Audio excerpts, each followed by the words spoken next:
Yeah, so we spoke with the former head of a group of villages in the Zaporizhia region, so that's the adjacent region to the Kherson region, and he spoke of how a group of people who were some of the first in the area to welcome the Russians. There were a few of them, but there were people who welcomed the Russians, and there were also people who were installed by the Russians from other areas.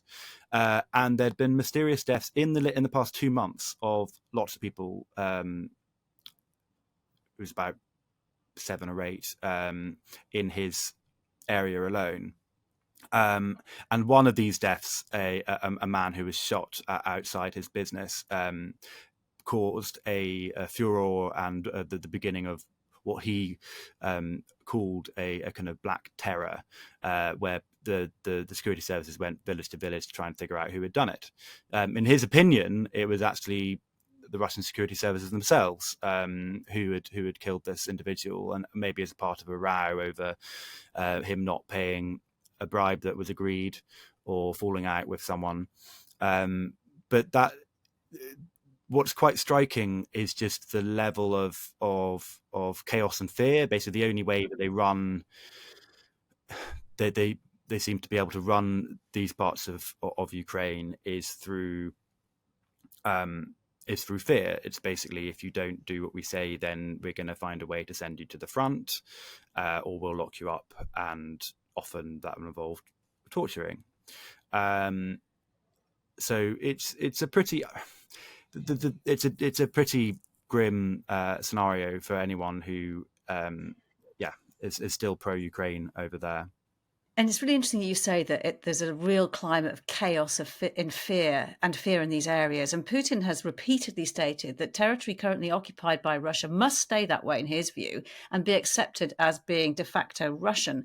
How is he executing this kind of plan of complete transformation and absorption of these territories into Russia, both, ethnically, politically, culturally? I mean, is there a long-term plan in his head, or is he leaving it as it is in terms of the chaos and the disorder? Or is it a transition period in his view, in his planning?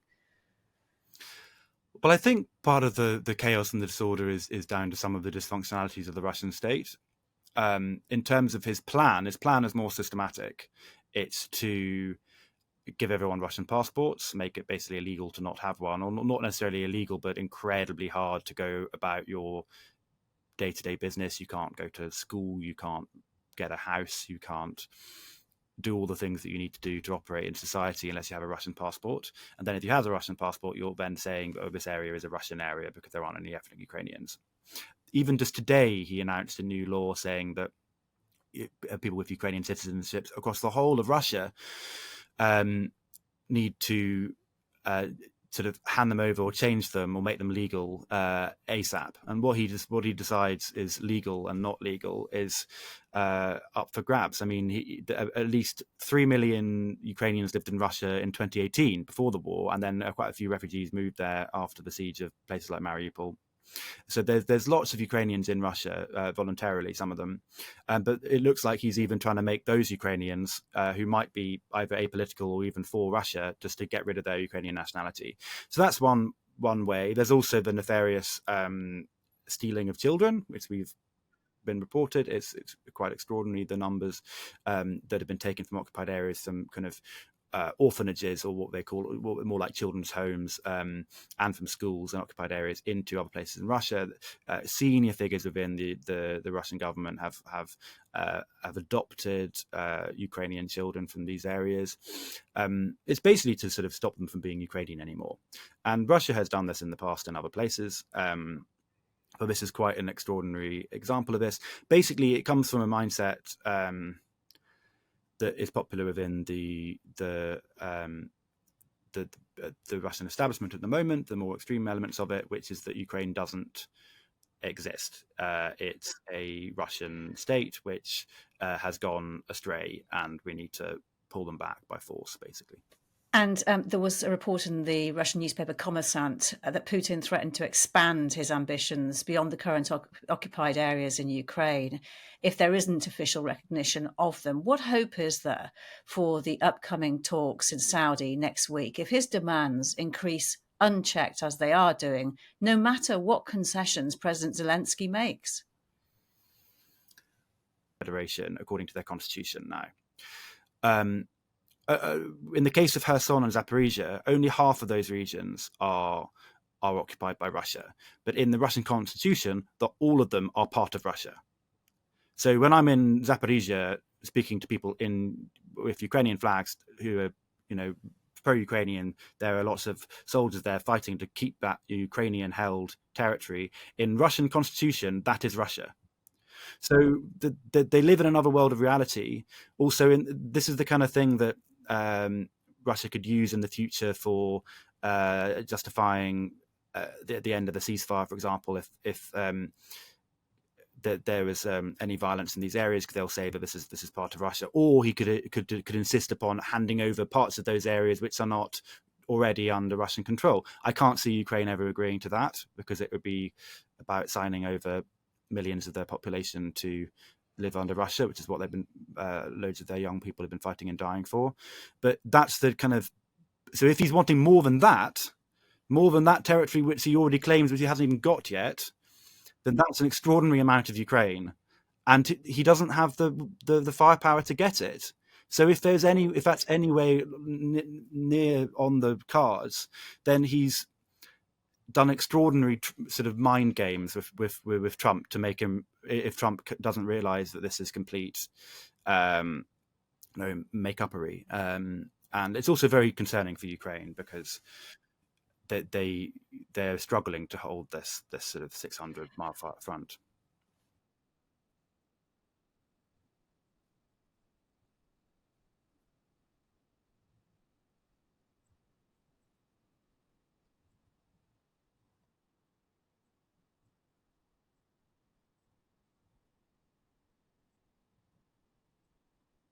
That unforgettable treatment of President Zelensky at the Oval Office by Donald Trump, at the time, it's had the immediate effect of uniting the public behind him and even opposition politicians. What is the situation at the moment?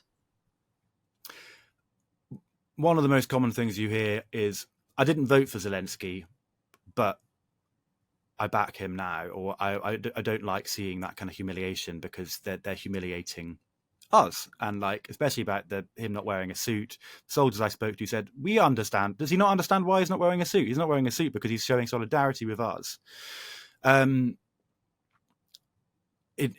terms of, it's been a bit of a kind of roller coaster in the past 2 or 3 weeks, because we started with the Oval Office row when I first arrived in Ukraine. It was looking into this new world of, oh my God, maybe the US are completely going to abandon Ukraine and maybe even side with the enemy.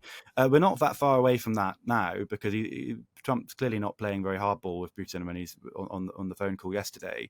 But at the moment, a lot of people on the ground just don't really know how to take it. It's a bit of a mix.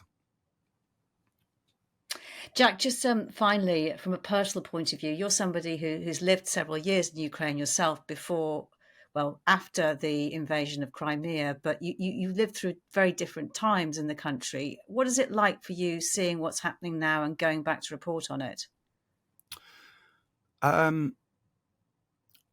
It's both heartening and upsetting at the same time. It's exactly the same Ukraine that I know. It's the same friends that I know. It's the same cities that I know. But it's really distressing to see what they have to live with every day. And I mean, I've got acquaintances that who signed up and died. It's quite, I mean, I was in Sumy on the day that Zelensky was elected in 2019. It's bizarre that over 5 years later, this man who was, at the time, everyone was really worried about him because he was talking a little bit soft on Russia and talking a little bit soft on defending Ukraine. And a lot of my friends who are a bit more, they were kind of pro-Europe, and they worried that this guy was going to slide back towards sort of post-Soviet mentality. It's bizarre that they've all rallied around him in the past recent weeks. And it's also upsetting to see. I was speaking to other friends in Lviv last night, where I also used to live, and they were saying how this sort of feels. I haven't felt like this since before the full-scale invasion in 2022 because of the nature of the uncertainty. Like they kind of knew what the grinding but nasty day-to-day was for the past 2 years or so. But all of this talk and the way that the America is talking to Russia behind Ukraine's back, they really feel, other than those who are fighting in the army who are not powerless, they're doing what they can.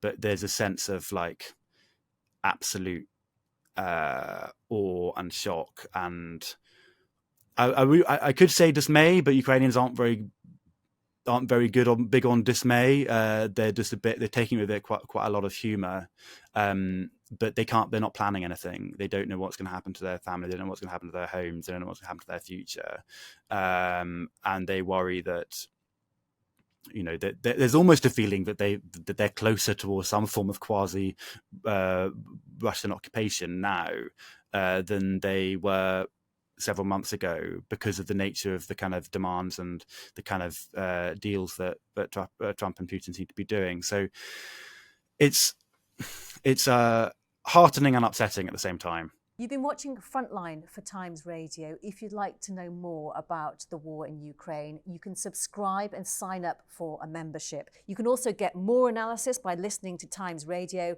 or read thetimes.com. But for now, thank you for watching. Bye-bye.